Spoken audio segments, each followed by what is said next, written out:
First of all, thank you very much for accepting this interview. It's a big honor for me to be face to face with you, man. Cenk, come on. You were in my band for a while. I know, but it was a dream. Well, thanks for interviewing me. That's great. Oh, It's nice to see you. I haven't seen you in so long, my God. it is. And by the way, I have to tell you, I want to congratulate you about your new album, A View from the Inside. And I Thanks. listened to it many times, and I have a lot of favorites inside of this album. And Cool.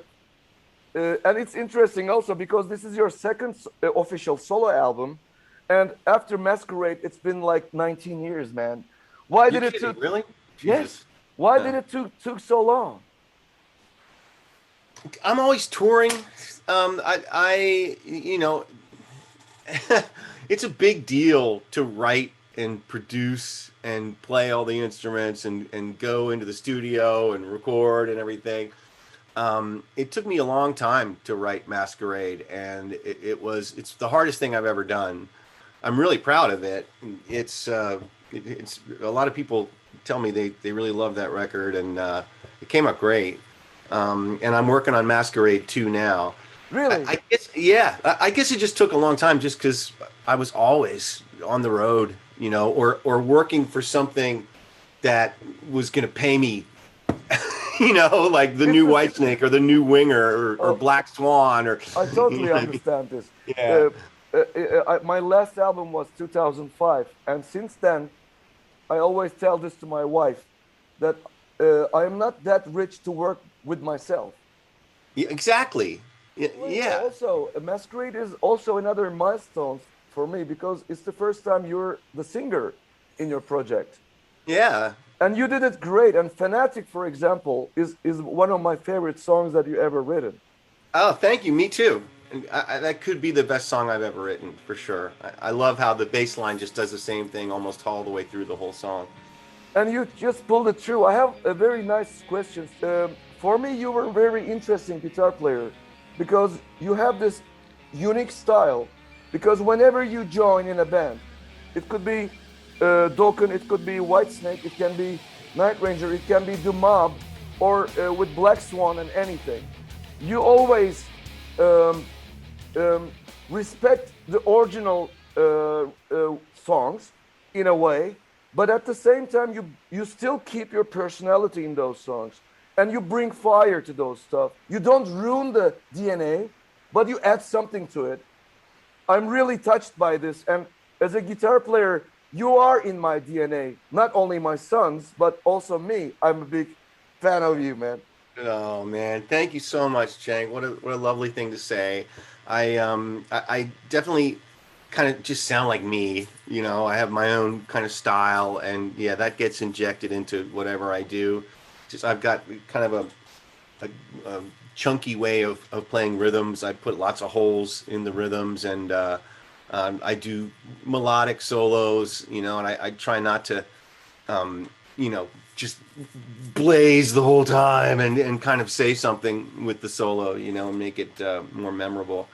And the most important thing for me was I never forget this because um, the detailed analyzing a song, like the chords and harmonies and everything, you layers and everything, but you know how to control yourself, and always there is this jam session part of you that you don't ruin this with a lot of thinking, and you don't make it like a laboratory work. That I realize that when you write a solo, there is this melodic section which is the signature of the song, Hmm. but you put your incredible chops of jamming in between those little sections, and you put them together, and so that's why people doesn't have to be musicians to enjoy your playing or your riffs. I think Yeah. this is the unique thing about you. Thank you, Cenk. That's great. That's a great thing to say. It makes me feel good. I love all these compliments. You're making my day here. I'm living with your music for a long time, and also I think it's also unique that not as a lead guitar player, but at the same time, I'm very touched by your amazing rhythm player chops. That your timing and like a like a riff bank that you always come up with those incredible riffs. My question is like, do you collect those riffs every day, like whenever it comes that you just record them? I try to, hit record when I can because the uh, the memory bank is so tiny. Kip has talked about this in the past, where I'll play a riff and I'll forget it within 30 seconds, unless it's been recorded. So I try, and when I sit down to write guitar riffs, to just always have it on record. And Kip knows to always have it on record. When he leaves and goes to the bathroom, most of the riffs I've written, Kip's been in the bathroom. 'Cause, because when he's sitting there staring at me, I have a hard time like coming up with something. But when he goes into the kitchen or goes to do something, that's when he'll yell out in the other room, "What was that?" And I'll say, "I don't know." He'll say, "Okay, it's all right. I'm recording." And I'll be, "Okay, good." Man, for my first approach from your album, the latest album, Aurora Borealis, dude, it's an interesting arrangement. There is a lot of progressive things inside, but somehow you put those melodic sections, and there are no side effects for this medicine that I don't feel a nausea. It doesn't make my head, I'm talking about a regular listener, that you make this a lot of information so easily to digest with those little melodic hooks around the arrangement, and it works perfectly, and it's an easy listening after all. How do you manage this? It's very inside. I wanted to make, something for everyone, not just a real out there, like an Alan Holdsworth record. There's no way I could ever make an Alan Holdsworth record or anything even close to something like that. And my knowledge of music and music theory is very limited. I taught myself how to play, so I feel more comfortable, when I'm not having to play over a bunch of weird changes. So I wanted to make kind of like, I hate to say it, but like a Kenny G record of rock, But that's unbelievable. That's pop. That's hooking. That's like my playing approach for me. Kenny G was huge, sold millions of records, and all the other jazz musicians hated him. Although before he went that direction, he was a very well-respected player, and the guy has chops, amazing chops, but he chose to do this kind of real inside music and had a huge success with it. And so I wanted to reach more people and to do something that everyone can understand, and with melodies that you can, hum along to, but with guitar. So that was my goal with that. And I'm glad you like Aurora Borealis. I love it. I came up with that riff at the top, and it was just kind of like bagpipes or something. And so I played the piano under it, and it was just really a neat sound. It's not only on that one. I think it's one of my best songs from Whitesnake album that you wrote, this Sands of Time, together with David Coverdale. That's my favorite. That's my favorite too. That song was a huge undertaking for me to be able to get David to get on board with it, because when it first came out, the first version of it, there was probably 8 versions of that song. Wow. David kept sending me back to the drawing board, because it originally started out like kind of like dun dun dun dun, and we can't do dun dun dun. You can't do that. That's Kashmir. And yeah. So I started just messing around with the rhythms of bum bam dun dun dun, and it became what it is today. And also, I love the solo in that record. That's what I was going to tell you. Yeah, the solo really moves me on that. What you did for me as a listener. Forget about that I'm a musician, but I'm a fan of good music of this kind. So you didn't only nail the solo at the end of it, because it's a flawless and it's all very melodic, but at the same time there is this little Steve Clark attitude of Def Leppard. Wow. The Steve Clark thing is the ingredient of Def Leppard for me. I saw them live then, and I was so jealous of Steve Clark because I was his age. I was like, I'm his age, I can do that. And he had an Explorer. I went out, rushed out, and bought an Explorer. So it's interesting that you say Steve Clark. Wow. Because that guy, it doesn't matter how fast we play or how we do our technique in a way. I think it's all about writing. Um, every solo is like a composition. It's like a song. For example, with Rainbow in the Rose, what you did with this modulation over there, and Mm. right after that, or the ending of Headed for a Heartbreak. It's a classic. You're not like a normal shredder.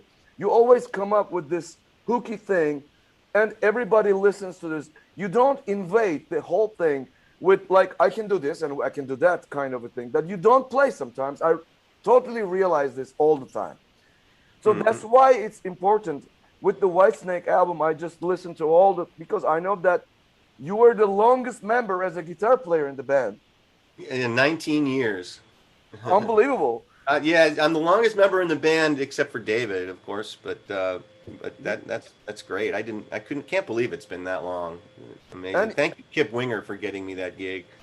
Kip is Kip is a great friend, also a big mentor for me also. Me But I too. think for Winger, to be honest with you, and I always told this to Kip, when I joined Winger, it was Winger 4.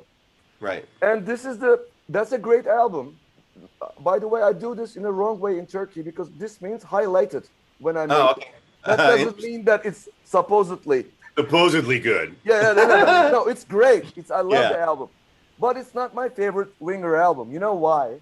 Because I hear my little things inside, and I feel like I polluted the music inside because I'm a fan. Oh no, You know, you no. know, Kip and I love everything that you did. Kip is a huge fan of yours. oh, You should hear Kip talk about you, man. Kip really? talks about you like you've been talking about me this whole time. Thank you. Yeah. He says you're a genius. You're a musical genius, and Oh, and what I a think wonderful. yeah, and your son got it from you. I saw your son in that freaking contest we just did. Just so blew me away. I got so excited because, I've been waiting for like the next Van Halen to come out. Some hot, cool looking kid to come out and just take the world by storm on guitar and do stuff that no one's ever done before.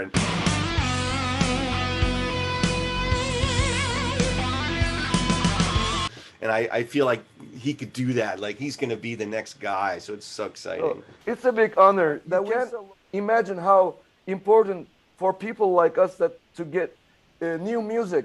Even today in this musical industry, there is no budgets. No one is paying for the musician, and Mm. with the COVID, it's worse now. And Oh yeah.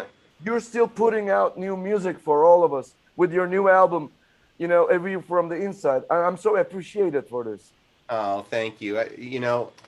I had it. I had it sitting on my hard drive anyway. So it was Kip who always lights the fire under my butt, who said, what'd you ever do with that instrumental stuff you've been working on forever? And I said, oh, it's just done. It's sitting on my hard drive. He said, well, release it. I'm like, oh yeah, good idea. There's nothing Of else to course, do. man. Yeah, With sure. Dokken, you're also unbelievable. You know why? Why? Because I'm also a Dokken fan with George Lynch, Me and too. and Erase the Slate is one of my favorite album from Dokken, and somehow you nailed it. Not only the album but also on the DVD, and I think that lineup is the best lineup after Lynch. Yeah. Well, thank you. Thanks. I like that record too. And that was me and Jeff Pilson writing together. And that's why I was so excited to do Black Swan, because I knew what a great experience it was writing with Jeff, and what a great product we got out of just me and him going back and forth. He's an arranger, producer, and I just come up with riffs, and he takes my riffs just like Kip does, and makes them, completes the puzzle quickly.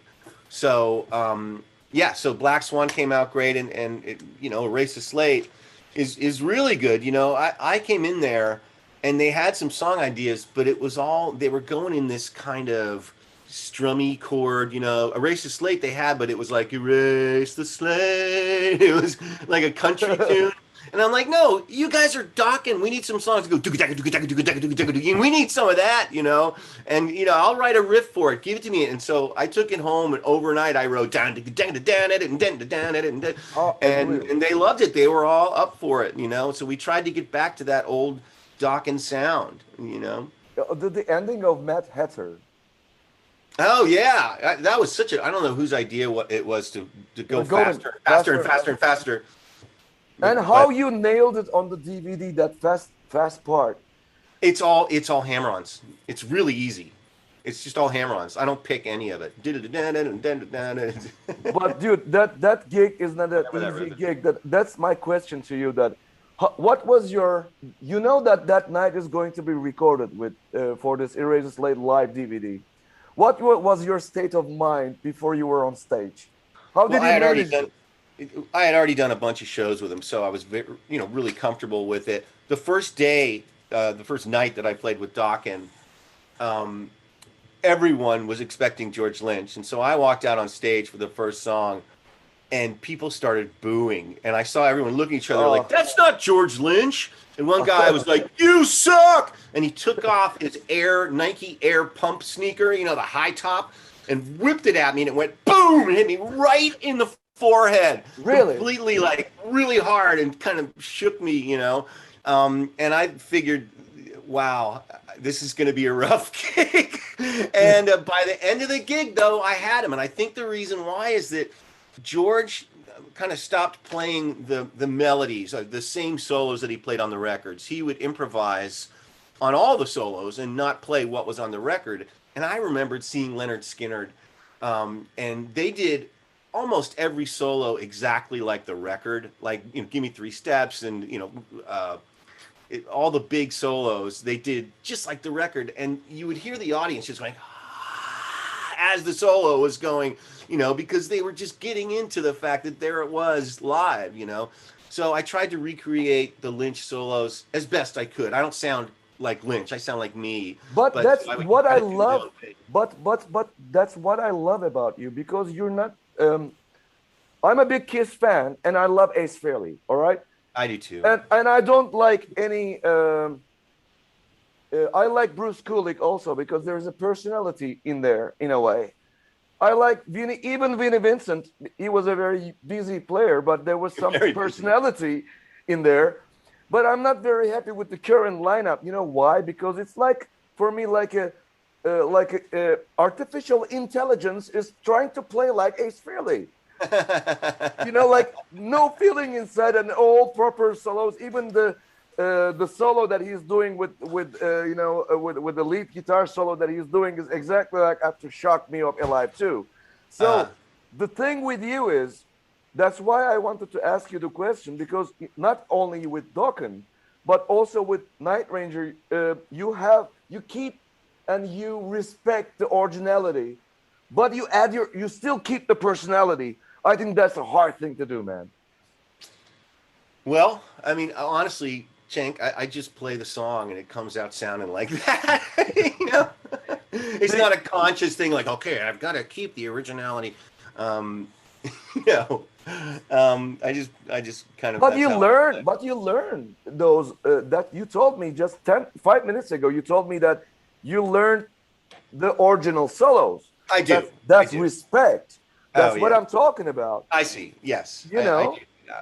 Yeah, I know the fans want to hear that.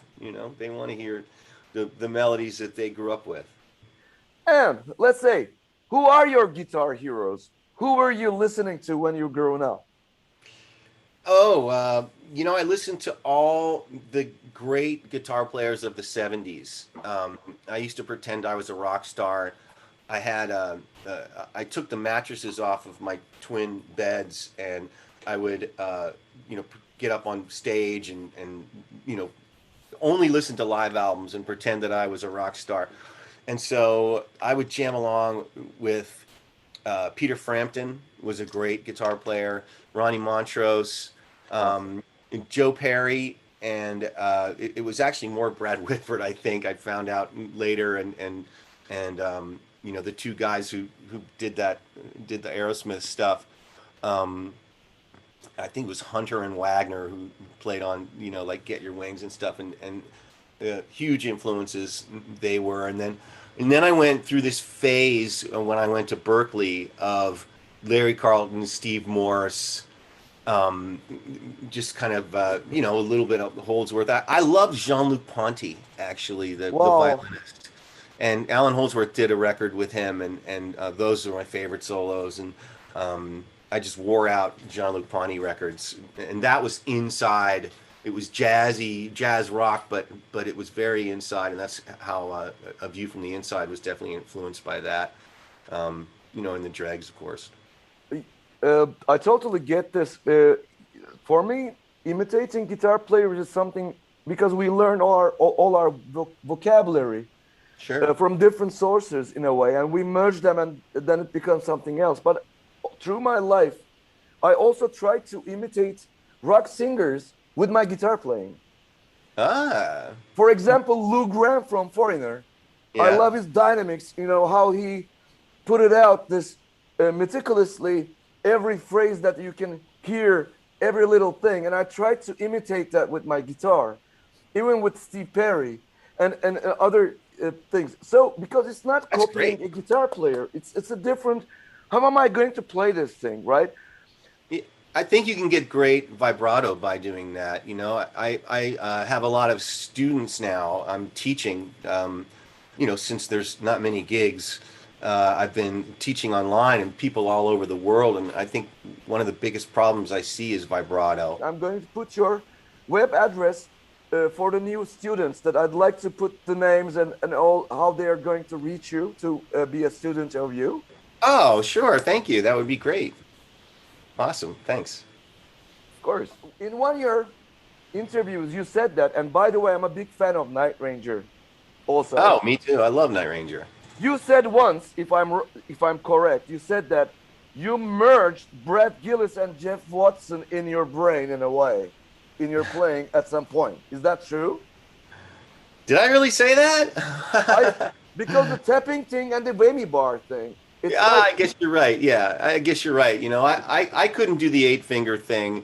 Joel Hoekstra, who is with me in Whitesnake now, he took over after me, and he could do that eight finger Watson thing perfectly.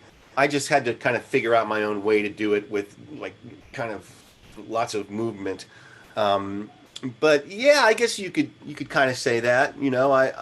what a great invention to think about this. Like always the producer touch that you have that I never forget that you played on my song I Am Free, yeah. which was a very interesting experiment for me. It became an experiment. I didn't expect to do an experiment, but I called several musicians from my country, guitar players also.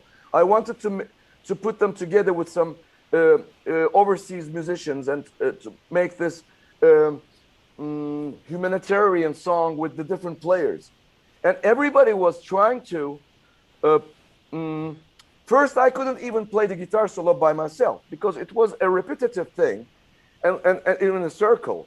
And it was like a major minor thing that it was happening.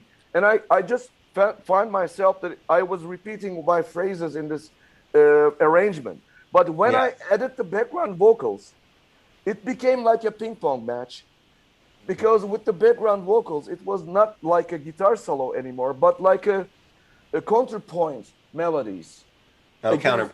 counterpoint melodies against the background vocals.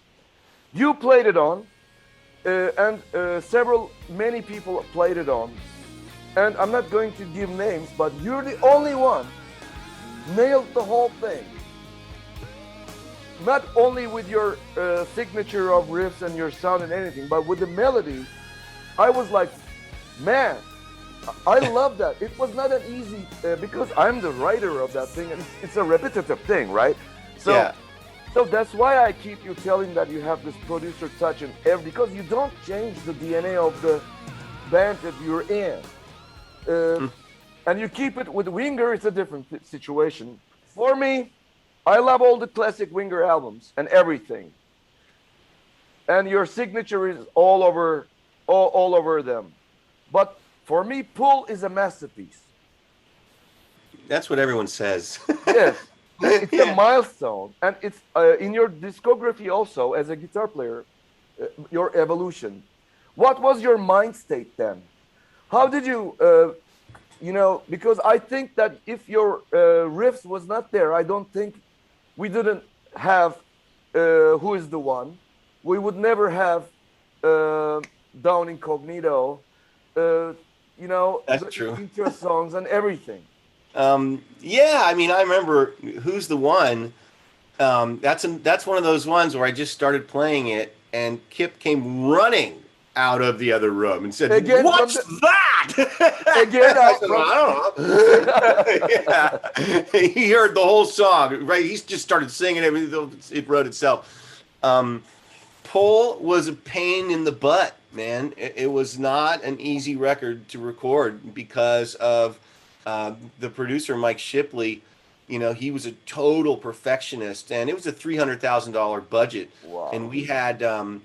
we had three 32 track Otari digital tape machines, giant machines Wow. running at the same time. It was 96 tracks, and we did 8 guitars playing every part, so it was four Eh, guitars all playing the same thing, but it had to be perfect.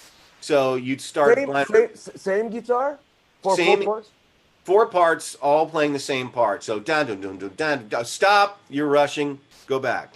Dun dun dun dun dun, stop, you're rushing, go back.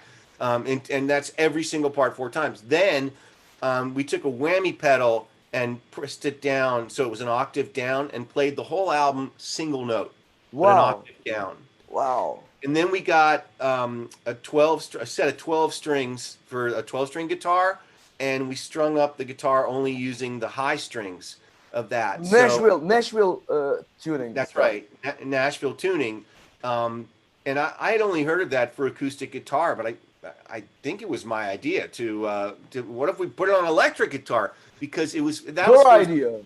well, yeah, because it was for, I think, Madeleine, or one of the songs we had acoustic, and we didn't have a 12 string. And Bo Hill said, "Well, why don't you just string it up and we'll do another pass? String it up with the 12 string, just the high end, and we'll do another pass." And I said, "Wow, what if you did this on an electric guitar?" And I did it with my Floyd Rose. I bought electric 12 strings, and the interesting thing is the whammy bar uh, stayed exactly where it in the same exact place. With the tension, With the it was tension was exactly the same, with these unbelievable. really high, thin, tiny strings on there. It was Wow. amazing. Yeah, but so we did the Nashville's for, I think, most of our records after Pull. After we did it on every song. It was a pain in the butt for I sure. remember when I was there recording Wingle 4 with you, that I recorded you with the Nashville. Oh, you did?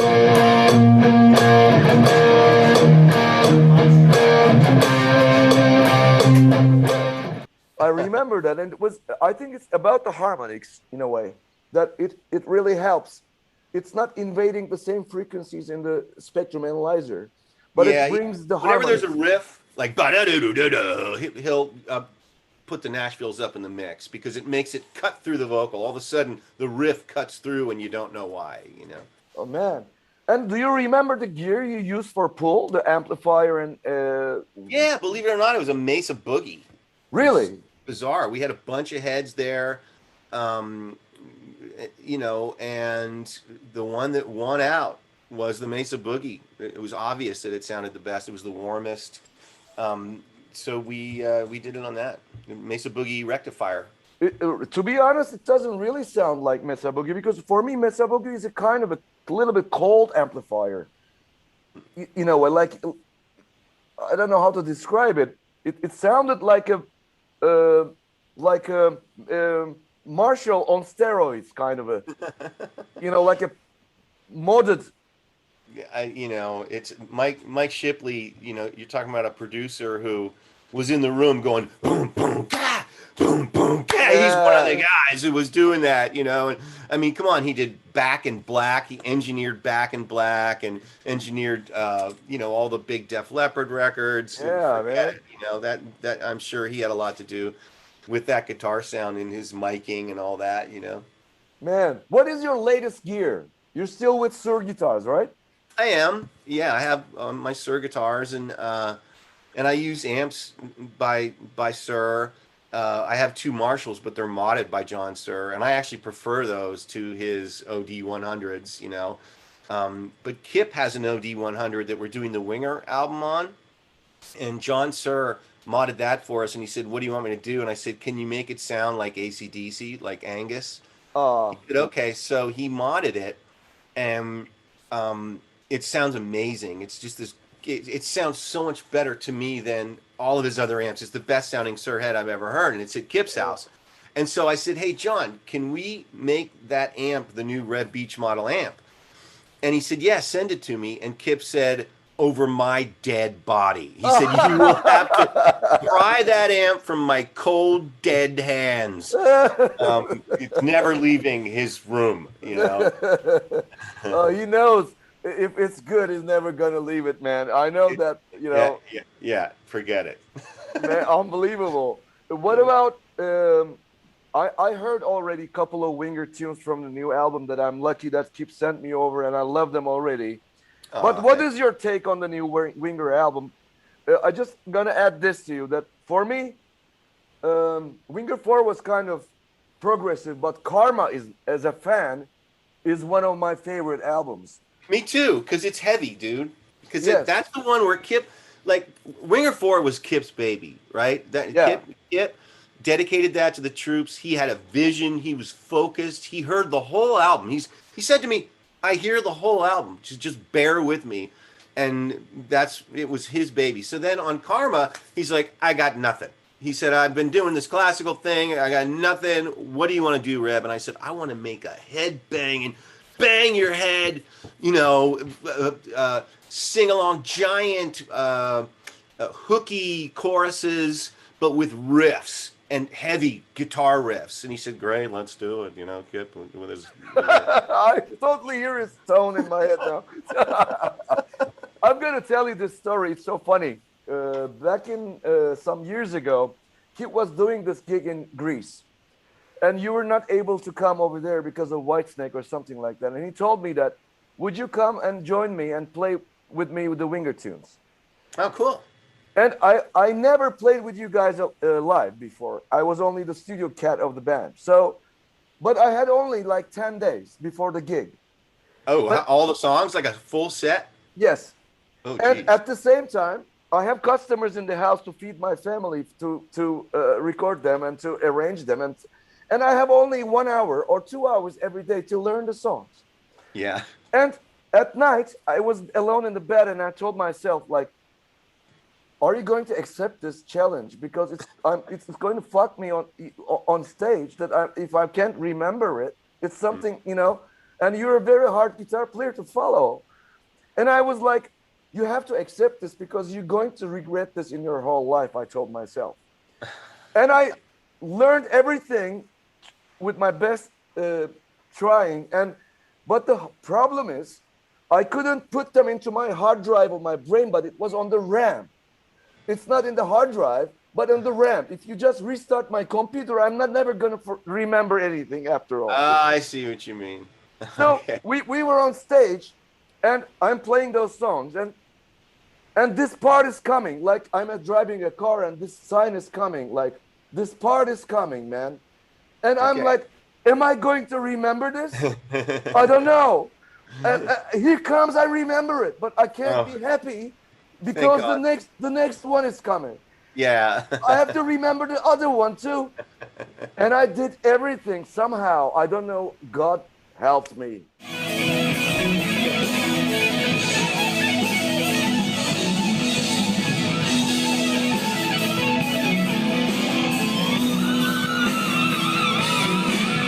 In a way that day, I played everything in a way that I could. Never half of you probably, but I was happy because it was not an embarrassment. I did it, and I'm sure it was awesome, Cenk. I'm oh, sure. thank you. But the thing is, when we did this gig with Kip about 2 years ago in Istanbul, I shared the stage with my son. I don't know if you saw those two songs that we just released, Headed for a Heartbreak and Down Incognito from the Istanbul gig of Kip. No, I haven't seen it. I will send it to you right after this interview. Yeah, send it to me. I want to see it. I gave those songs. I told my son Efe to learn your licks, and this guy is with a brand new brain, not like me, like 50 years old something. He worked his ass off, and I was so proud of him because I think he had a great respect on the original solos that you wrote and you did, and it was a wonderful experience and a memory for us as a family. And you That's know, really sweet. So Fa played my solo. yes, on Oh man, I got to both see songs. that. Yes, I got to see that. and it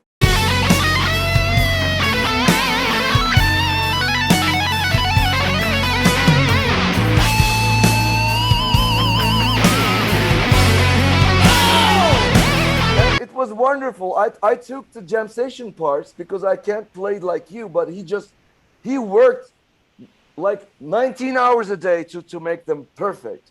Oh, I bet they are. You Oh, know, that's so it's very important for me. Winger is Reb Beach and Kip Winger's collaboration with the beat of Rod Morgenstein. This can never be changed. No one can take this away from you guys. It's this merged thing. That's why I hate myself being in this equation because I don't want to touch this because it's already a perfect creature. Yeah, I mean, well, thank you.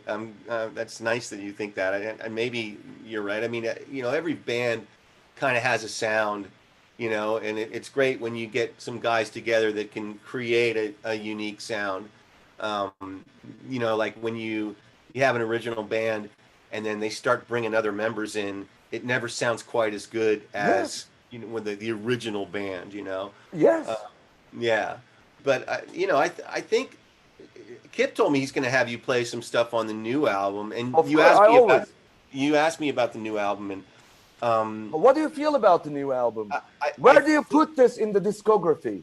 I think it's a cross between Karma and Better Days Coming. I love it. So yeah, it's got some of the heavy songs, with the heavy riffs and stuff, but it's got some songs with the big poppy choruses, and then I mean, it's definitely a Winger album. There's going to be the big slow song, the big ballad at the end. We always try and end with a big ballad with a huge guitar solo. And then, we've got to have a couple pop songs on there, like it Down Incognito. Love And it. then you need your heavy stuff. So we're trying to just make it a really well-rounded record. Kip is really working hard on the lyrics. He wants the lyrics to be the best yet, and so far his lyrics are phenomenal. Oh, that guy is like a very interesting personality. I have a lot of memories with him too. You can't imagine how interesting for me to be together with Kip in my house. Can you imagine that I'm from Turkey? I just wrote him an email and we just emailed each other. And somehow we decided to make a visit in the second Gulf War. Oh, ooh. And by the way, we're far away from I that. remember we played outside, and it was kind of like an old castle or something. It was Yeah, really, really cool there. I mean, I love it there. I always have such a good time when I'm there. awesome. Okay, here's the last question for you that I know that your time, we still have a little bit like 10 minutes or something like that for your, Okay. Yeah, yeah. what is your suggestion for young musicians today, like people like my son and others that, what do you suggest, man? Jeez, I mean, it's so hard now with COVID. But I guess the the best thing to do is to promote yourself and get some videos out there on YouTube, and get some followers. You know, it's all about networking and getting it out there to as many people as you can to to be able to play live shows one day and sell records. It's really tough now, to make money being a musician. You just have to do the online thing, I think, more than anything else if you're just starting out. I mean, the way we used to do it is just play clubs and gather a following so that the club owner would, want you back and start to pay you more, and then more people come, venues get bigger, and you get signed, and it kind of doesn't work like that anymore. Yeah. You need to do like the Justin Bieber thing, and, Doing? What are you? and just do a video on YouTube that goes viral because you did something that's unique. You have this amazing voice or amazing guitar player. Then you can get all of the stuff you need to move ahead. Man, for me, I'm so happy that you did this album, Away from the Inside. I strongly suggest everyone to hear this immediately. Oh, thanks, Jake. My favorite ones are Aurora Borealis and Attack of the Massive, Whiplash, Hawk Dance. It's all coming from you. All those little melodies all merged together. And by the way, it sounds like a fusion, like, but for example, on Attack of the Massive, you have this amazing timing, but at the same time, very musical, complex, but easy to swallow. Yeah, I love this. I tried to, it almost sounds like I'm drunk through a lot of it. I tried to actually lay way back, and I like the sound of it because it kind of moves you in a different way when it's that laid back on the beat. All the solos are, it sounds almost sometimes like I'm not in time, but it's on purpose. Yeah. Is that a band that you sometimes play in your area, the drummer and the guys? Yeah, I play in my area with those guys, but we don't do the fusion stuff. We just play the hits of the bands I've been in, and we'll do, what's the one? Oh, we do Detroit Rock City, which is everyone's favorite. Oh, of course. But I would love to hear one day, if you can, after this COVID or whenever you can, put those guys in a place and you make this live recording with this band, because I feel the ambience of the guys playing together. There is something together with you guys. Yeah, like the Lukather record. I should have done it like he did, right? Yeah. I wanted to do it that way, but it was like over a period of 15 years, I would just go in here and, do a little part here, a little part there, a little part there. So it doesn't have really that live jam feel that I wished it had. So yeah, next time I will do it that way. I'll cut it live. Please record yourself more and more. We all have a lot of learn from you, all your experience through the years. Thank you, sir. I'm going to just tell you, thank you for accepting my interview. It was a big honor. And you're so nice. You're like the nicest guy on the planet. I'm telling you. You're so sweet and nice. Thank you so much. And please stay safe. And let's keep in touch. And thank you for everything. Oh, anytime, Cenk, anytime. You're a lovely guy, and thanks for, saying all those nice things. I really appreciate it. You're such a freaking huge talent yourself. Thank you. It's nice that you're so humble, being so talented. But yeah, we'll keep in touch. You got my number, and if you want to do, add more to this, we can. But awesome. I have tons of more questions. We will definitely do this in the future. Okay, we'll do part 2. All right. Love you, man. Take care over there.